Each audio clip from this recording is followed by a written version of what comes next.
작년에는 코스피가 압도적으로 월등하게 수익률이 높았는데요. 그러면 올해는 그래도 또 뉴욕 증시가 조금 더 좋은 거 아니야? 라고 생각할 아니에요. 수도 있을 저는 것 그렇게 같은데요. 생각 안 해요. 오늘 1월 초에 지금 성적표를 보세요. 연초 이래로 한 10% 벌써 이렇게 올라왔는데 미국은 어떠세요? 그렇지 않잖아요. 지금도 보면 1월 초에 벌써 나가는 기세가 다르잖아요. 삼성전자가 1분기에 25조가 아니고 더 올라갈 거라고 저는 봐요. 삼성전자의 26년 영업이익 전망치를 125조 내외로 지금 보고 있는데 저는 개인적으로는 더 봐요. 140조 더 넘어갈 수도 있다.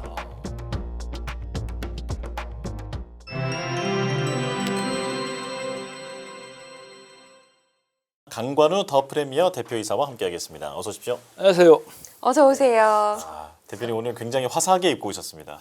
넥타이를 좀 안 입고 왔어요. 오랜만에 뵀는데 점점 더 밝아지시고 시간을 거꾸로 사시는 것 같아요. 시장이 좋잖아요.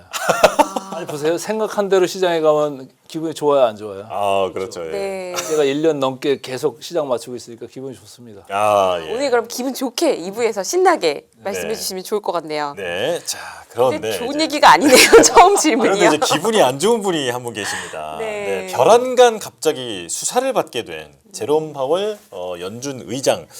자, 시장 근데 이제 이런 저는 굉장히 큰 이슈라고 생각했는데 오히려 그 뉴욕 증시는 다 올랐더라고요. 네. 시장은 뭐 파월의 수사 착수 이거에 대해서는 별로 그렇게 중요하게 보지 않나 보죠.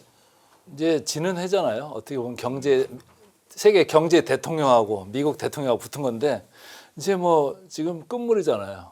군대로 치면 뭐라 그럴까요? 갈참? 아, 예.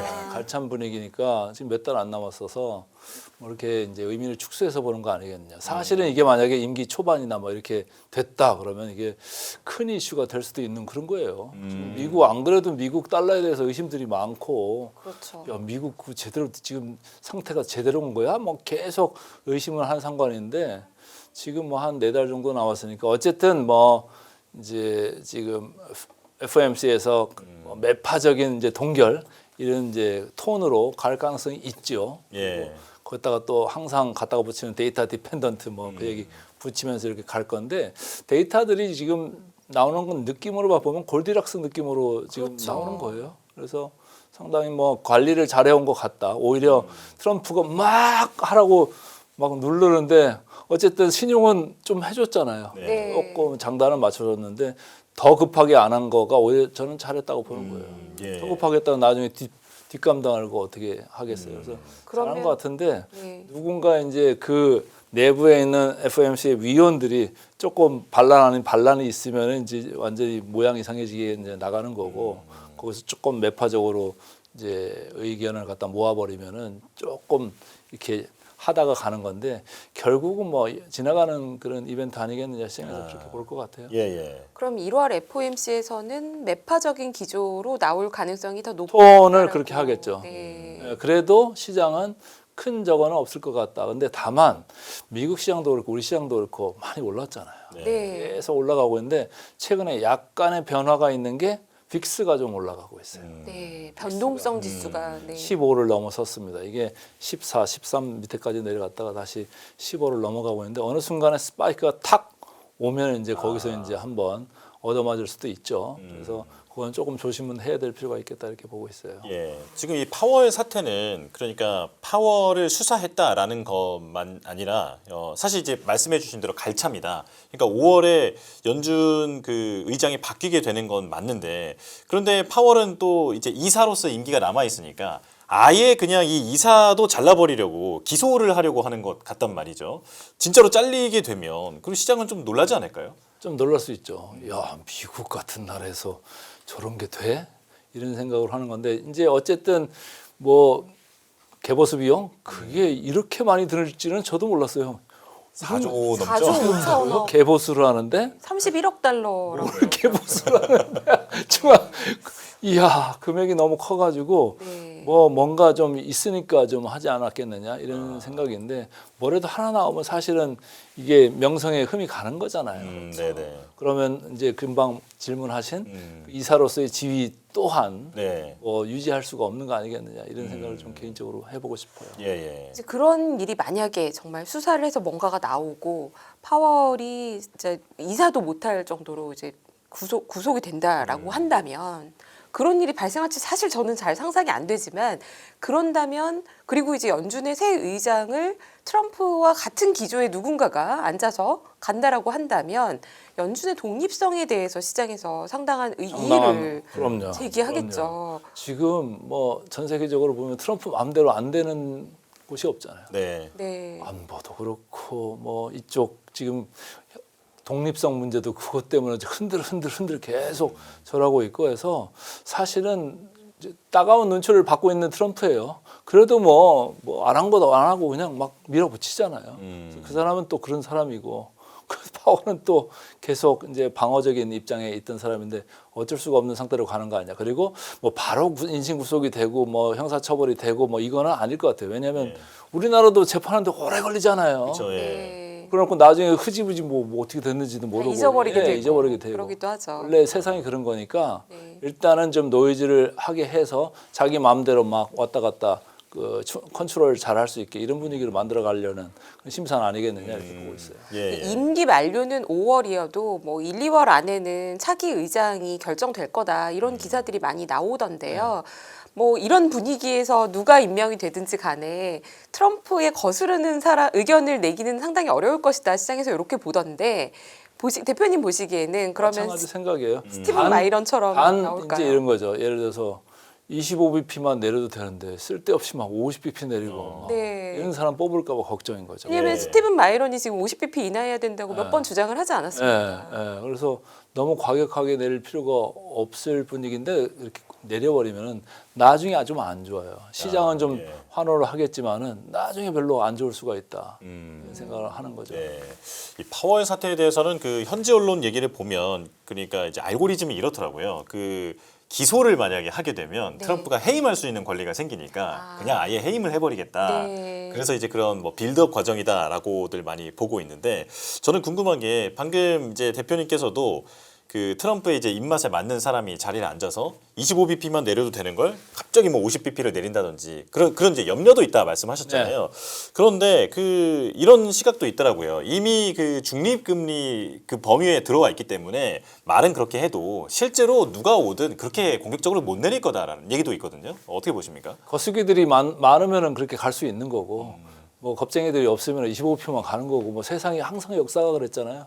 근데 이제 조금 험한 분위기로 한다 그러면 이제 어떤 사람이 총대 메고 50bp 할 수도 있는 거고. 예. 그런 건 한 번은 그렇게 용인해 줄 수 있는데 또 추가적으로도 톤 자체를 갖다가 계속 세게 내리는 쪽으로 간다 그러면 조금 지금 인플레이션 수치하고 좀 안 맞는 동네로 가버리면 문제 생기는 거죠. 네네. 지금 파월을 기소한다 이런 얘기가 나와도 시장은 크게 영향을 받지 않는 모습인데 만약에 금리를 50bp 인하한다면 시장은 어떤 반응을 보일까요? 일단은 좋아질 것 같아요. 유동성으로 하는 거니까 일단은 좋아지죠. 그래서 뭐 시장은 환호를 할 텐데 그게 장기적으로 환호할 일이겠느냐 과연. 그래서 그거는 뭐 저는 뭐 별로 안 좋은 거다 이렇게 장기적으로는 보고 싶어요. 단기적으로만 조금 환호할 가능성이 크다 이렇게. 예. 제가 너무 오늘만 사는 사람인지 단기적으로 좋다는 말씀이 더 귀에 들어오는데요. 그런 상황에서 지금 트럼프의 관세 판결도 지금 앞두고 있지 않습니까? 요거는 어떻게 보십니까? 관세 뭐 1심에서 2심에서 다 졌는데 3심이라고 뭐 그 이길 수가 있을까요? 그리고 공화당 성향의 대법원 이제 판사들이 구두변론 중에도 계속 깨우똥 이런 쪽으로 이제 갔기 때문에 아마 안 좋은 방향으로 트럼프 행정부 입장에서는 네. 쪽으로 나오지 않느냐. 아니면 뭐 중간에 조금 뭐라 그럴까요? 그 회색적인 그런 판결이 나올 수도 있다 이런 생각도 이제 하는 건데 저는 뭐 그렇다고 해도 아까도 얘기했잖아요. 트럼프가 그거 했다고 뭐 거기서 그칠 사람입니까? 계속 밀고 가잖아요. 또 다른 뭐 무역 확장법이나 무역법 이런 걸로 해가지고 계속 밀고 갈 가능성이 있기 때문에 일단은 뭐 관세는 환급을 해줘야 되잖아요. 근데 규모가 좀 크더라고요. 네. 1,500억에서 2,000억 달러? 네. 그러면 그 달러가 어디 있어요, 그거? 또 찍어야지. 네. 달러 약세 가겠죠. 아. 달러 약세 가는 거고 이기면 이제 달러 강세로 가는 거고 그런 이제 변화가 있을 것 같다. 그래서 뭐 트럼프한테는 지고 이기고가 좀 면이 좀 깎이는 그런 건 있는데 큰 뭐 그게 아니다 이렇게 보고 있어요. 예. 그러면 그 어떤 결과가 나오든 뭐 위헌 그 확률이 더 높다라고는 하는데 그 시장의 충격 자체도 그렇게 크지 않을 거라고 보십니까? 이미 시장에서는 뭐 지금 하루밖에 안 남았잖아요. 네. 네. 근데 아마도 뭐- 내일. 네.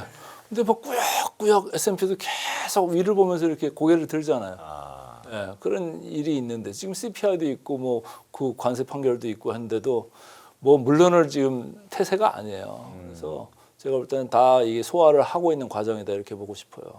네.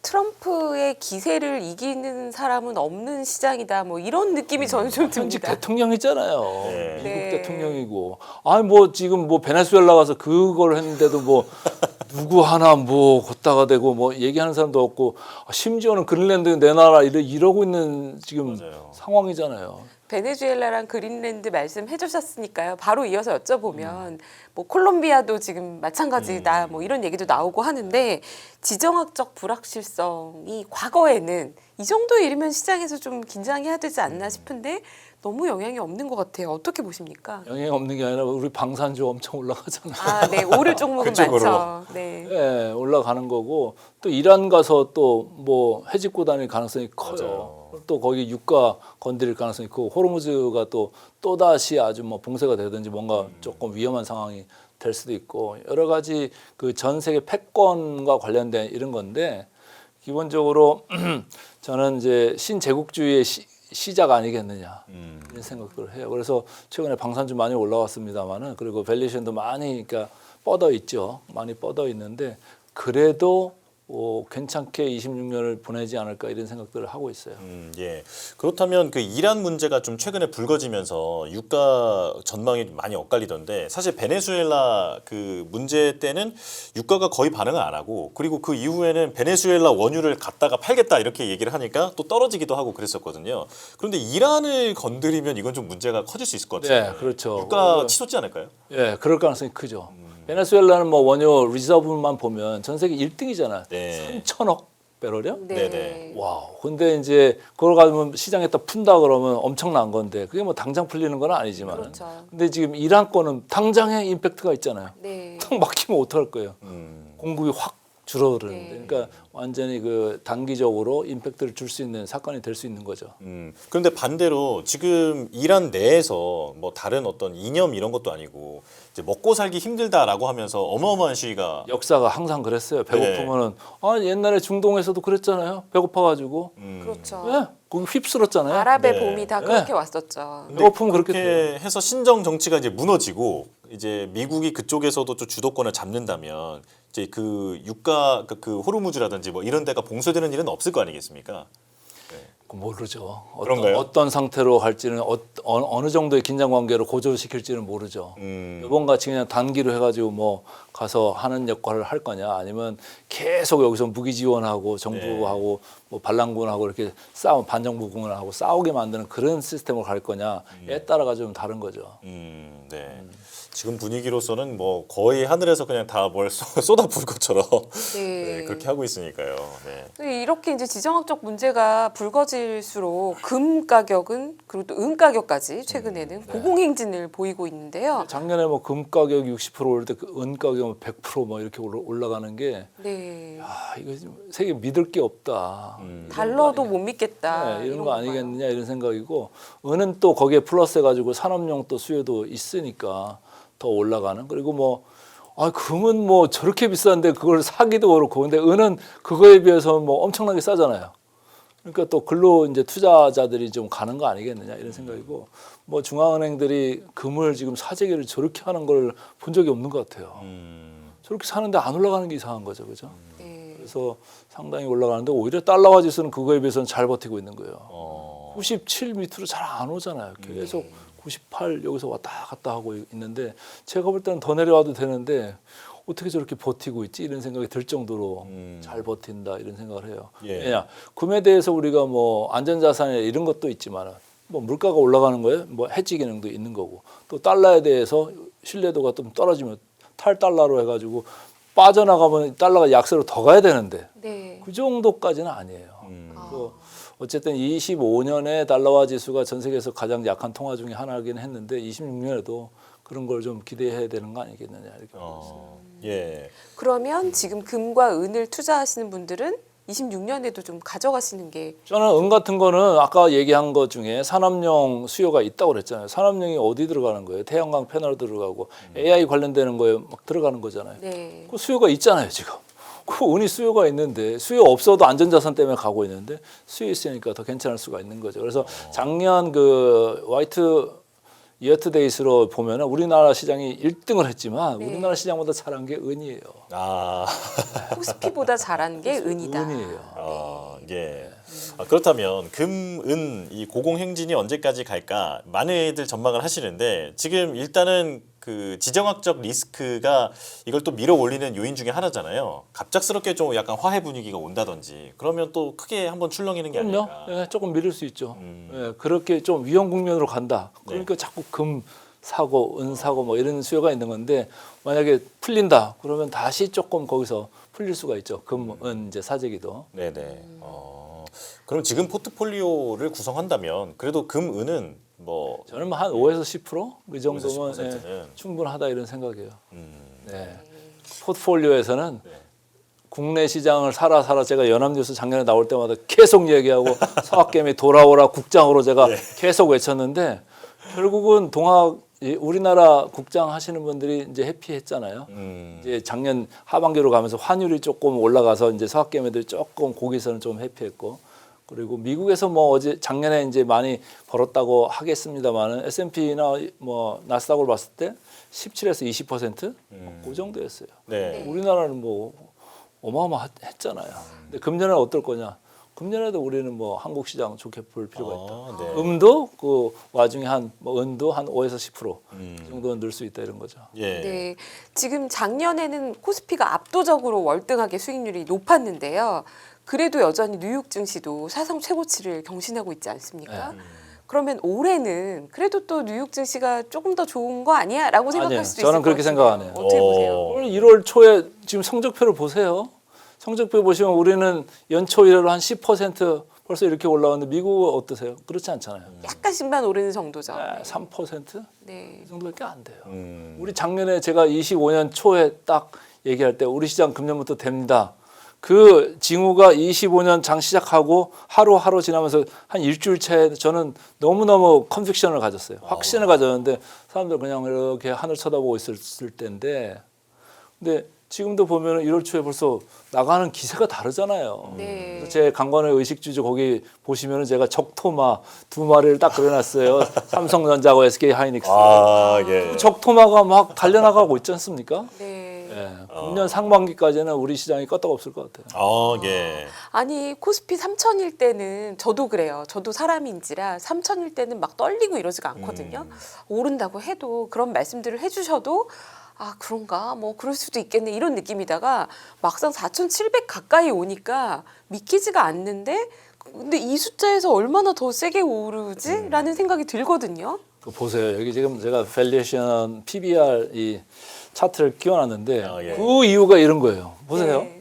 여기 위에 노란 줄이 하나 있죠. 여기 네. 이 노란 줄이 플러스 3SD예요.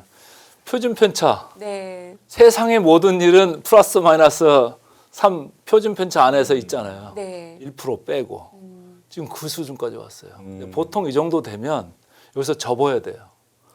예. 그러니까 여기서 어디를 더 가지? 그러니까요. 이 생각을 네, 할 수밖에 이제 없는 정의를 뛰어넘는 건 경지예요. 흔한 일이 아니죠. 경지예요. 네. 근데 이거를 PER 차트는 제가 안 가져왔습니다만 포워드 PER로 보면 10.1배밖에 안 돼요. 네. 무슨 얘기예요? 기업의 이익이 어마어마하게 난다고 지금 보고 있는 거예요.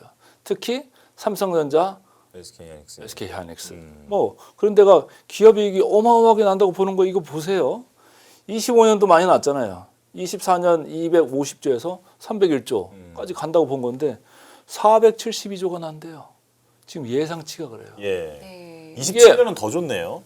27년은 더 좋죠. 올라가는 반동이 있으니까. 근데 우리는 볼 때는 모멘텀은 이어런이어 전년 동기 대비 증감률로 봐야 되는데 증감률로 봤을 때 26년에 이렇게 올라가는 모멘텀 있는 나라가 있을까요? 지수적으로 지수로 코스피로 봤을 때 저는 크게 걱정하지 마라 이런 생각을 하는 거예요. 특히 1분기 늦어도 뭐 2분기까지는 이런 동력은 유효하다. 왜냐? 저는 이런 걸 보고 싶어요. 제가 제 강관의 의식 주제 이 차트들을 넣어놨는데 요거 보세요. 이게 분기당 영업이익이거든요. 근데 지금 삼성전자가 20조 했잖아요. 그죠? 네. 요게 1분기에 25조, 2분기 29, 3분기 33조 이렇게 올라가는 그림이에요. 하이닉스도 커브는 비슷해요. 근데 이거를 분기, 전년 동기 대비로 해버리면은 1분기에 피크아웃이에요. 네. 삼성전자가 402%, 하이닉스가 184%. 이거는 제 숫자가 아니고 컨센서스에 있는 걸 내가 이제 차트로 만들었거든요. 네. 그런데 2분기도 뭐 꺾이긴 했어도 삼성전자가 어마무시하죠. 189%예요. 네. 하이닉스 94%예요. 그래서 저는 그 이제 생각하는 비중을 조절하는 그 타이밍을 제가 볼 때는 삼성전자 1분기 실적, 잠정 실적이 알게 되는 4월 뭐 초중 네. 이 정도에 한번 생각을 해볼 수가 있다. 아. 그리고 두 번째 또 타이밍은 상반기 실적이 나오는 2분기 초중 이 정도로 생각해 볼 수가 있겠다 이런 생각을 해요. 이 꺾여 내려가는 이런 게 있는 거고 26년 벌써 12월 4분기만 돼도 증감률이 35%면은 많긴 한 거예요. 그죠? 네. 그럼요. 앞에서 비교해 보니까 이제 상당히 낮은 거지만은 이 정도로 급하게 꺾여 내려간다. 그리고 지금 일부에서는 뭐 HBM 수요가 공급이 이제 많아지기 시작한다는 게 우리는 보통 이제 27년 생각하고 있는데 어딘가 골드만인가 어딘가에는 26년 끝 무렵부터 이제 공급이 조금씩 많아질 수도 있다 이런 또 얘기도 있더라고요. 그래서 네. 우리가 그런 거를 좀 생각을 해야 되는 거고 여기 차트를 안 가져왔습니다만은 삼성전자나 SK 하이닉스 그리고 마이크론이 캐펙스를 왕창 하면은 사이클이 짧아지겠죠. 근데 지금 그렇게 안 해요. 이익이 아까 그렇게 엄청나게 늘어나는데 캐펙스는 뭐 10% 15%이 정도밖에 안 올려요. 네. 그러니까 뭐 선단 공정이나 미세 공정, 뭐 1C나 HBM4 이쪽으로 들어가는 뭐 후공정 쪽, 어드밴스드 패키징 이런 쪽하고 전공정에서도 일부 뭐만 해당 사항이 있는 거지 전반적으로 해당 사항 수혜받는 이런 거는 그림은 아닌 것 같아요. 그러니까 학습을 이 메모리 업체들도 많이 했잖아요. 옛날에 막 시설 줘보니까 완전히 그냥 나중에 골병 들더라. 그런 게 있어가지고 이번에도 그런 쪽으로 작전 짜가지고 시설 캐파 늘리고 하는 걸 좀 보수로 가면서 자기들의 지금 그 가격 주도권 이거를 끝까지 유지하려고 하지 않겠느냐. 그러면 이게 이렇게 사이클로 지금 이렇게는 보이고 있습니다만은 조금 견조하게 한 20-30%의 증가율이 27년, 8년까지 계속 이어진다고 하면 사이클이 옛날같이 이런 사이클이 아니고 조금 스테디하게 지속될 수 있는 사이클로 바뀐다고 하면은 좀 우리 시장은 더 나을 수는 있죠. 예. 지금 최근에 이익 추정치 두 말씀하신 코스피를 이끄는 삼성전자와 SK 하이닉스에 대한 이익 추정치가 매우 빠르게 올라가면서 지금 보여주신 분기 전년 동기 분기 대비 증가율이 이렇게 확 올라온 것 같은데요. 그런데 이제 목표 주가가 지금 삼성전자는 한 20만 원 이렇게 뭐 말씀들 하시는 것 같고 SK 하이닉스는 90만 원 뭐 이런 거를 제가 많이 보고 있는 것 같아요.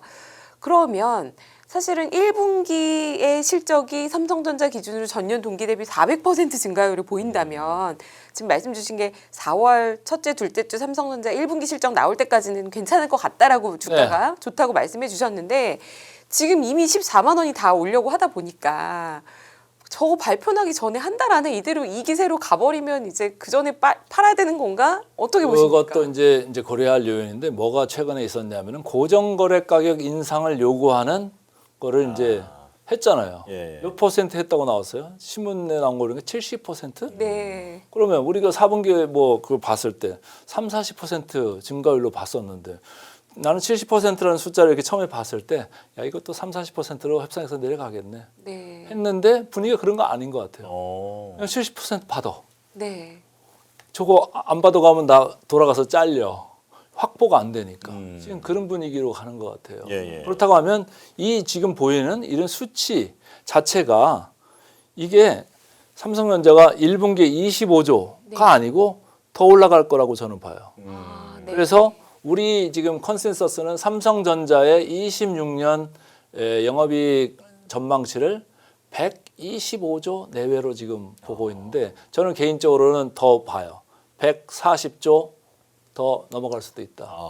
예. 이렇게 보고 싶어요. 이게 오늘 썸네일 갈 것 같은데. 네. 시티가 155조를 한번 부른 적이 있었는데. 네. 예. 근데 이제 그런 게 헛된 수치가 아닐 수가 있다. 아. 지난번에 제가 지금 지난 한 3개월 동안 계속 얘기한 게 뭐라고 했냐면 애널리스트들의 그 컨센서스 평균치보다 삼성전자의 실적이 훨씬 더 잘 나올 수 있습니다.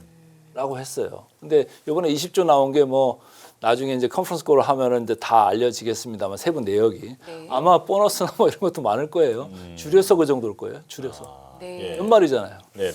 저 정도의 실적 추정은 제가 한 번 본 게 있는 것 같은데 삼성전자가 아니라 그 엔비디아에서 봤던 아, 분위기인 것 같아요. 네. 가격이 올라가는데 더 올라가고 그러니까 지금 보시면 전 세계에서 미국 보세요. 지금 M7 주가가 어때요? 빌빌대잖아요. 네. 근데 올라가는 거 뭐였어요? 마이크론, 샌디스크, 웨스턴 디지털. 어디 뭐 듣보잡이 작년부터 쫙 뽑았어요. 그죠? 그래서 보면은 지금 3년 동안 엔비디아가 올라간 거를 제 차트가 이제 우리 그 의식주주 감에 있는데 SK 하이닉스가 마이크론을 지금 잡으러 가고 있어요. 주가 성적을. 네네네. 그런데 그럼 걔들이 지금 비싸냐? 마이크론이 지금 포워드 PER이 8배밖에 안 돼요. 네. 하이닉스도 7배 중반밖에 안 돼요. 삼성전자도 10배를 넘어갔었는데 이번에 이익이 많이 나오니까 뭐예요? 애널리스트들이 이익을 올리잖아요. 이익을 올리면 PER이라는 건 내려가게 돼 있어요. 네네. 10배가 안 돼요. 놀랍네요. 삼성전자가 네. 우리 시장 평균인 내가 아까 뭐라고 그랬어요? 포워드 PER이 10.1배입니다. 근데 삼성전자가 10배가 안 돼요. 그러면요, 지금 반도체가 코스피를 이끄는 것은 너무 명확한데 이게 언제까지 갈 거냐가 저는 금방 이거 말씀드렸잖아요. 네. 저는 제가 이제 우리 게시판에 써놨는데 네. 1분기 이 실적이 이제 나올 때쯤이면 아마 비중 조절을 할 필요가 있겠다. 다 팔으라는 얘기가 아닌 거잖아요. 네네네. 네. 지금 제가 이제 테크 같은 거는 저는 되게 뭐라 그럴까 적극적으로 포지션을 쌓고 있어야 된다라고 얘기를 했어요. 그래서 기본적으로 한 45에서 50%까지는 가져가야 된다. 지금 국내 펀드 매니저들 곤란을 겪는 펀드 매니저들이 엄청 많은 걸로 알고 있어요. 네. 삼성전자, SK하이닉스 덜 넣어놔서 아, 네. 중립 정도로 넣어서 음. 적당히 오버웨이트 했기 때문에 그러니까 못 따라가죠. 네네. 따라갈 수가 없어요. 왜? 영업이익에 지금 40% 초반대를 삼성전자하고 SK하이닉스 두 개 합친 영업이익, 합산 영업이익 그 정도 나와요. 근데 그거를 조금 경하게 가져왔다? 못 따라가죠, 당연히. 네. 근데 우리는 또 소부장도 있잖아요. 예. 아까 우리 캐펙스 얘기했을 때 일부 또 소부장들은 한다고 그랬잖아요. 뭐 소부장들 올라갈 때도 보면 뭐 삼성전자 베타가 1밖에 안 되는데 소부장들은 훨씬 베타가 높지 않습니까? 그럼 또 글로 가잖아요. 그러면 테크 비중이 최소 45에서 50%는 가지고 있어야지 이 랠리를 만끽하는 거지. 그거 없이 이렇게 쳐다보고 있으면요. 어디서 그 수익을 내냐고요. 네. 네. 1분기까지는 그래서 거기서 수익을 극대화할 필요가 있겠다. 네. 근데 이제 그럼 이렇게 여쭤볼게요. 반도체가 너무 좋으니까요. 그리고 이제 숫자도 아름답게 지금 이익 전망이 맞아요. 올라가고 있는데 이럴 때 그래도 한 번쯤 생각해봐야 되는 게 리스크 요인은 혹시 없을까? 예를 들자면 작년에는 딥시크 모먼트라는 게 있지 않았습니까? 뭐 중국 애들은 중국에서는 이렇게 저비용의 칩으로도 자체적으로 이런 걸 할 수 있다라고 한다면 또 반도체 가격이 계속 이렇게 무리해서 올라갈 건 아니지 않나라고 생각하는 뭐 그런 순간들은 없을까요? 원C를 잘하고 있는 데가 나는 삼성전자라고 듣고 있고 하이닉스는 원C 지금 못 하고 있잖아요. 네. 원P 공정에 있고. 네.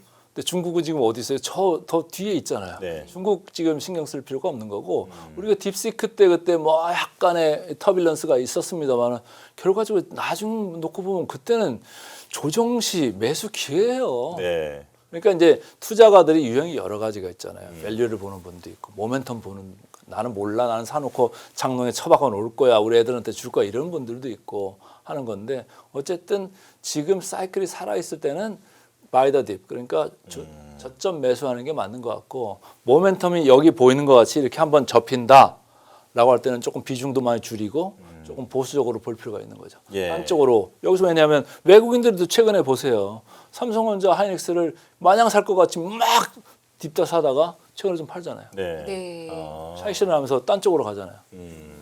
네.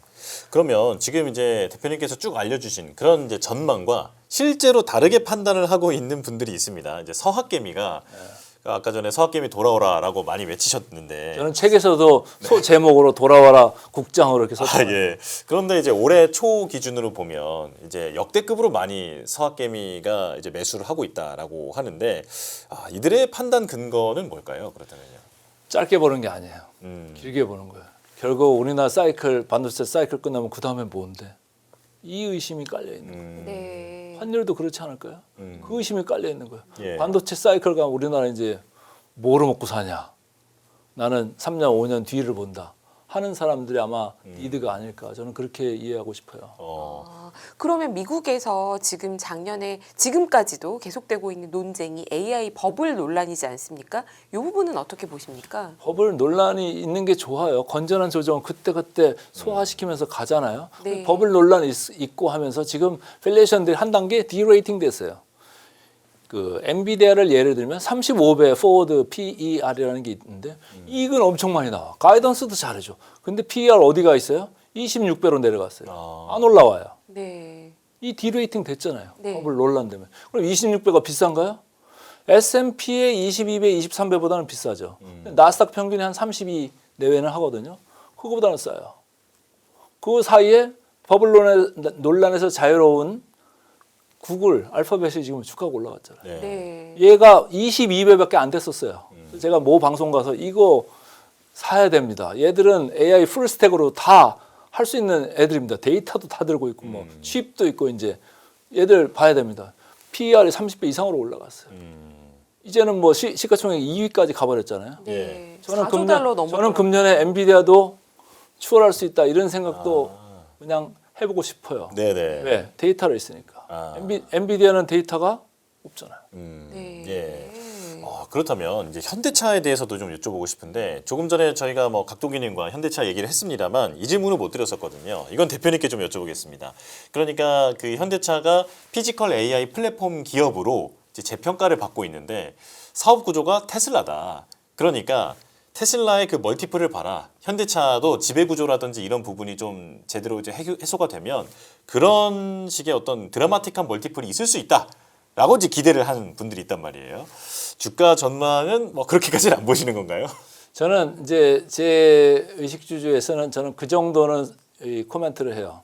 가치주가 성장주로 변신 중이다. 네. 네, 우리 곽덕희 대표의 의견하고는 저는 거기에는 동의를 하지 않아요. 예. 테슬라가 포워드 PR이 얼마인 줄 아세요? 200배가 넘어요. 네. 지금 현대자동차 PR이 얼마게요? 26년께? 한 8배? 많이 올라서 8배예요. 그럴 것 같습니다. 네. 그거밖에 안 돼요. 늘 6배였어요. 배당 수익률이 아직도 3%는 돼요. 아직도. 네네네. 아직도 가치주 영역에 갇혀 있어요. 완성차로만 봐왔을 때는 야 폭스바겐도 뭐 4배, 5배 하고 뭐 GM도 그렇고 뭐 다 그런데 뭐 니는 뭔데? 비싸게 받을 필요가 뭐 있어? 재평가 뭐 무슨 재평가야? 맨날 여기 있어라. 그런데 이번에 가가지고 완전히 뒤집어 놓은 거잖아요. 그러니까요.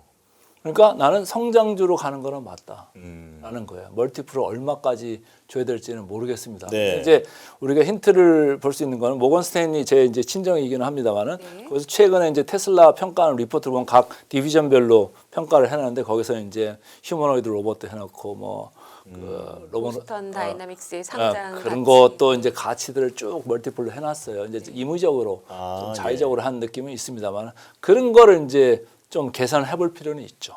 애널리스트는 그거 안 하는 것 같더라고요. 그리고 보스턴 다이나믹스가 상장을 한다 그러면 각 뭐 현대차가 됐든 기아가 됐든 모비스가 됐든 뭐 글로베스가 됐든 들고 있는 지분 가치들이 있잖아요. 예를 들면 현대차만 해도 제가 대충 보니까 한 2조 정도의 지분 밸류가 있어요. 네. 그거 생각해 줘야 된다. 그런 대표님께, 거를 이제 예. 구체적으로 좀 얘기를 해야지 뭐 테슬라 물론 거기까지 가면 좋지요. 그럼요. 근데 이제 저는 그렇게 보는 거예요. 현대차 그룹 5사가 있어요. 지금 상장돼서 거래되는 5사인데 현대 오토웨버나 뭐 위아까지 다 쳐가지고 시가총액 그 합이 지금 코스피에 겨우 4%예요. 너무 작지 않습니까? 그래요? 네. 이건 훨씬 잘 벌어요.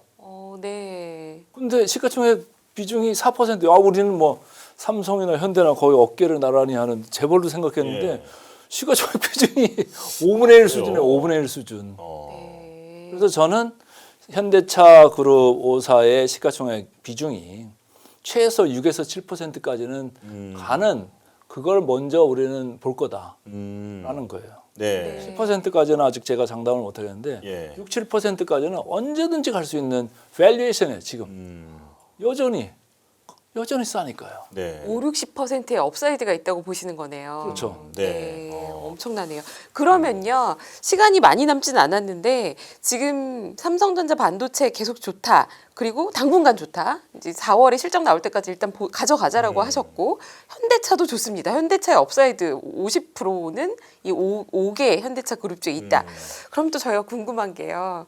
지금 시장에서 뭐 주목하고 있는 것이든 아니면 좀 덜 보고 있는 것이든 차기 주도주가 될 만한 섹터는 어디에 있을까요? 차기 주도주 이제 시장을 끌고 가야 되잖아요. 예. 네. 끌고 간다기보다는 가끔 이제 간헐적으로 이제 테마 형성이 될 수 있다 이렇게 보는 거고 아까 지나가면서 힌트를 줬는데 방산주가 나는 네. 금년에 이제 1년 내내 회자되는 그런 테마나 섹터가 아니겠느냐. 이제 방산 쪽으로도 봐도 되고 플러스 항공우주로 봐도 되죠. 아, 예. 우리가 스페이스X가 이제 IPO로 올라오지 않습니까? 네. 부작용이 많을 거예요. 최근에 M7 주가가 뭐 빌빌대는 건 저는 그렇게 봐요. 아, 저거 IPO 하려면 돈 있어야 되잖아요. 네. 돈 어디서 와요? 미리 좀 자금 마련을 해야죠. 조금씩 파는 게 아닐까? 이런 생각을 저는 해보고 싶어요. 예, 예. 예, 그래서 그런데 또 방산 우주항공으로 뭐 스페이스X 관련 뉴스가 막 본물처럼 쏟아질 거 아닙니까? 그럼 뭐예요? 이쪽에 우주항공주 막 계속 그 스포트라이트를 받을 수밖에 없어요. 예, 근데 거기는 단점은 좀 비싸죠. 비싼 게 단점이나 아 뭐 나는 죽어도 이쪽에서 죽겠다라는 분들이 있으면 볼 수 있는 거죠. 예. 대형 이벤트가 남아있기 때문에 네. 그쪽도 그래서 이제 저는 제 이제 강건의 의식주의에서 계속 강조를 했던 주식 중에 하나는 방산 우주항공에서 삼성전자 기업인 한화에어로스페이스를 보자 그래서 주가가 와 엄청나게 세게 올라가더라고요. 네. 그렇게 올라갈 줄 몰랐어요. 그래서 저는 20배 미만 포워드 PER 18배 수준에서 얘기했는데 지금 22배까지 가 있더라고요. 그래서 많이 올라와가지고 이야 어마어마하네. 조금 쉬려나 하는데 쉬지도 않고 다 같이 이렇게 올라가니까 작년에 우리 왜 하나 이글스 야구 잘할 때 네. 하나짜 들어간 거 막 다 난리 쳤던 때가 있었잖아요. 네네. 요번에 보니까 지금 아직 야구 시즌 개막도 안 했는데 지금 하나 에어로스페이스, 하나 시스템 뭐 이런 주식들이 뭐 아주 막 거의 인공위성 날아가듯이 지금 올라가는 느낌이 좀 있다 이렇게 보고 있어요. 단 밸류에이션이 좀 비싼 편이니까 조심할 필요는 있겠다 이런 거죠. 금융투자로 돈 벌기 쉽지 않으시죠?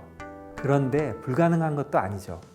글로벌 IB 트레이더의 눈으로 본 더 넓은 금융의 세계, 그들의 투자의 기술 정말 궁금하지 않으십니까? 여러분들을 응원합니다.